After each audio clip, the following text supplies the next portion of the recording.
Hi, Gaye DeRusso with the Majestic Rider. So today I want to talk to you about horses that have problems with bits. Now, why would they have a problem with the bit? Sometimes it's the way that their mouth is, that they have a very low palate or they have a very sensitive mouth. But the majority of the problems are the horse does not understand the bit. Many of these gaited horses have not been trained correctly and they don't understand that they're supposed to give to the bit and respond to the bit by slowing down. What many of them have been taught is for them to get their gait, people use a lot of leg on them, they push them up into the bridle, and then they hold them in the bridle with a big bit. Now, it doesn't start with a big bit, but it ends up with a big bit because as they're doing it, they have to have more and more pressure to control the horse so they can slow it down. And then what happens is usually no matter what bit they put in the mouth, they really don't have much control at all. If that sounds like your horse, the problem is not to find that special bit, not to have one certain bit that you think is going to correct the problem. The answer is to go back and educate your horse. So then you can ride them in any bit because you'll be able to have control. Or then you can change to some more milder bits because the horse will understand and you won't need a huge bit to try to control that horse. So this is what I do when I get a horse in and it has bit problems. Either it hates the bit, it won't tolerate it, it is just dragging me around.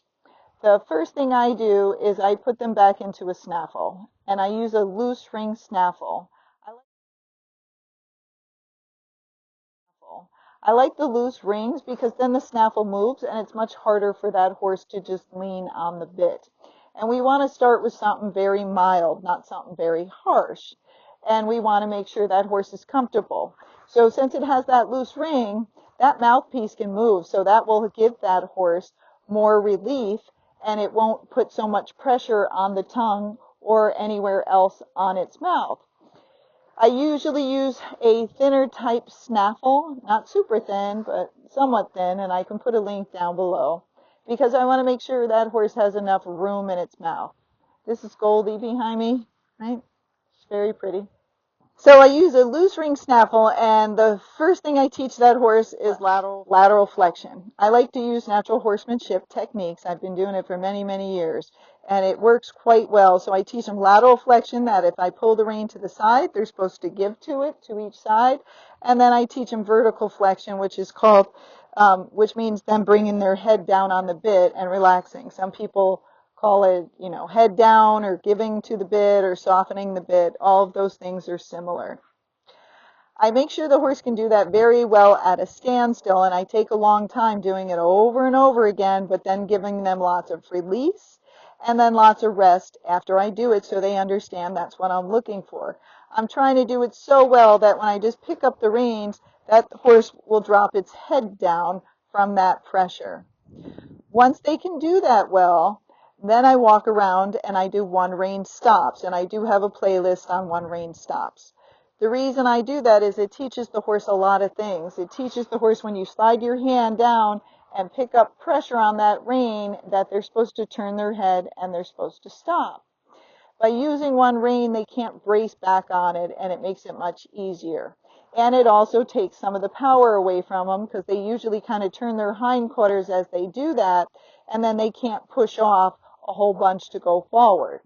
The hard part in the beginning, the horse can spin a lot, and it's up to the rider to have good time and feel to keep that pressure up there until the horse figures out to stop and then to stop pulling on the rein.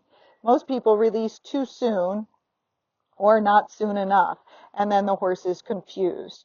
So you want to make sure that horse understands every time you sit back, you take a deep breath in and out and slide your hand down that rein, that they are then supposed to stop. And what happens is if you do this long enough and the horse really understands, then when you're riding it and you just sit back and go, the horse slows down because they think the next thing coming is that one rein stop. So it does work really well. But when you do this, you need to do it in an arena because you need to do it somewhere safe somewhere you can control the horse, and somewhere it's not going to run away on you. And you will need the space for the horse to turn. So if you don't have an arena, pick somewhere safe, somewhere with fences around you just in case, and make sure the footing is decent so you're not going to go into a hole or something like that. So I do it really well until anytime I think I want to stop and I just breathe out and I start to reach for the rein, the horse automatically is starting to stop, and then I know I can move on to the next step. The next step is just walking around, and I'm using 2 reins now, and asking the horse to stop and put its head down. Why is that the next step? Well, first I taught him to give to pressure, to put his head down. Then I taught him when I pick up on that rein and sit back and breathe, I want you to slow down. So now what I'm teaching the horse is as we're going, if I pick up on both reins and stop, you're supposed to put your head down and stop pulling on that bit. So as I walk around, I will stop, apply pressure on both reins. The horse already knows that means vertical flexion and to put their head down. And then every time I do that and take my leg off, the horse stops. You want to do this over and over again until anytime you sit back, breathe, and start to pick up the reins, the horse stops and gives to the bit by putting its head down. If it can do this consistently, then you know they understand it. If they're doing it sometimes but not all the time, that means the horse is guessing and it doesn't understand. So you need to do it more and more days in a row for that horse to actually make the connection. Once they can do it very well, then the next thing I do is I start walking around the arena. As I'm walking around, I pick up on both reins and put pressure on it, and I wait for the horse to bring its head down and give to the bit so it's not pulling on the bit. The one thing you got to remember is as you're doing this and you want the horse to keep walking, as you pick up on those reins, you got to keep a little squeeze with your calves on the horse so the horse understands keep walking. Because when you pick up pressure, what we just taught it before, is that it was supposed to stop and put its head down. Now we're telling them that's great, but now I want you to be able to walk, put your head down, and keep walking. So when I pick up the reins and I hold them, I keep a little leg on, and then I keep holding pressure. What happens is the horse gets confused in the beginning. It will usually go one direction or the other. So let's say it goes to the left. I put my left leg on it. It goes to the right. I put my right leg on it. And I hold that horse right in between.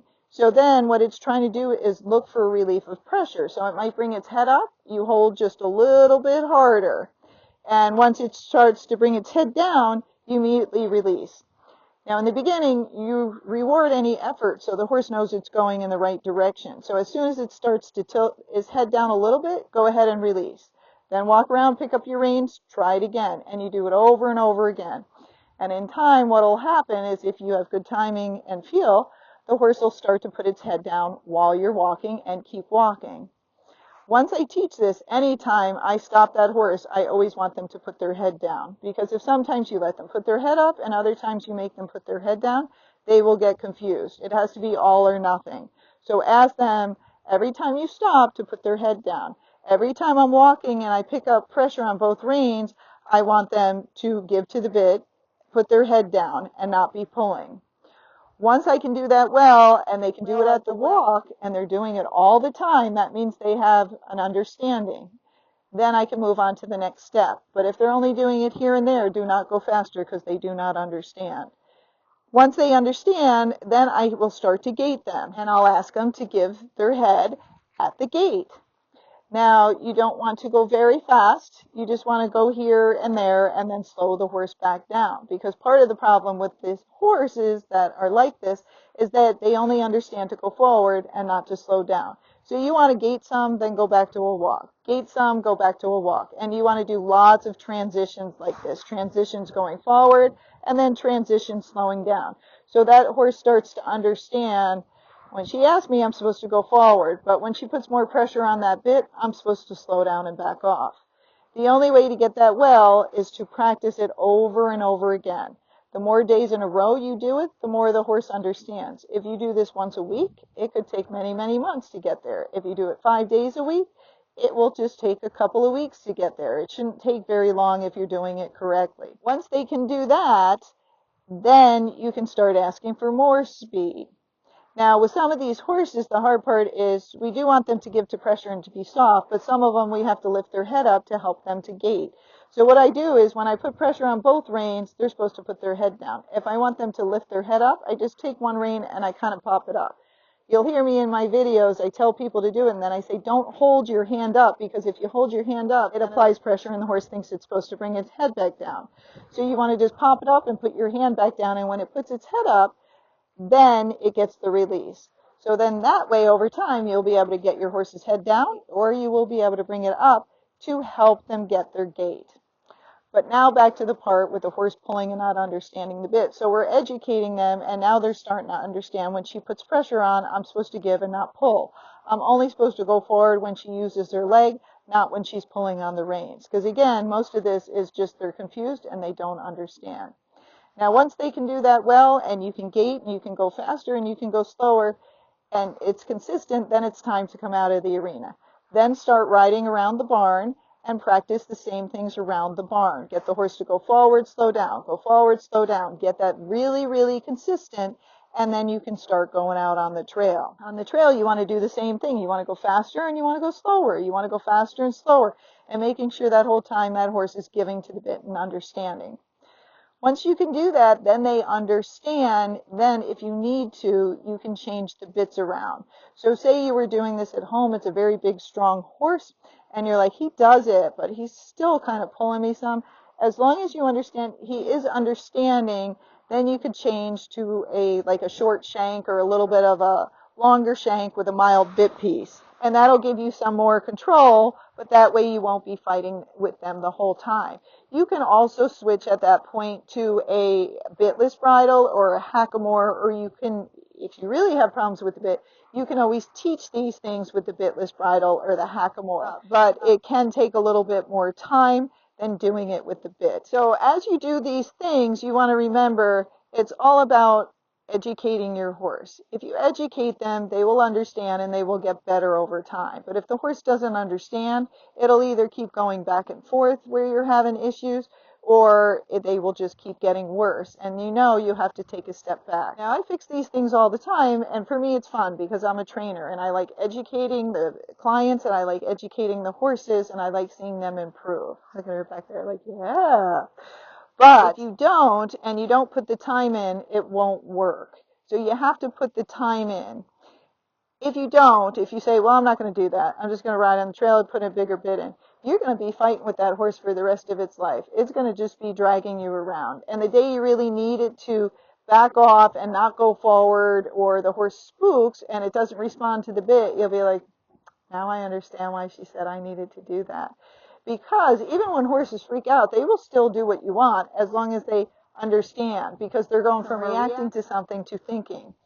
And they will come back to you. But if they're just reacting and then you cause pain in their mouth, then they will not. They will just run from what they're reacting from, and then they're running from the pain in their mouth, and they're not going to stop.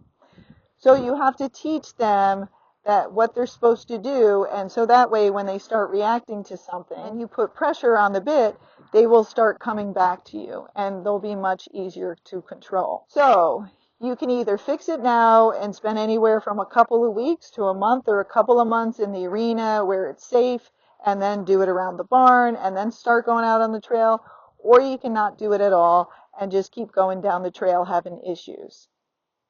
My vote is to go back in the arena and fix this, or send the horse to a trainer so the trainer can educate the horse what the bit means, and then you'll have much less issues over time. With any of these things, so many of our gaited horses have not been trained very well that they don't understand, and that's the biggest issue. So you have to go back, retrain them, re-educate them, and then you can go forward and be much safer and have a better time riding your horse out on the trail.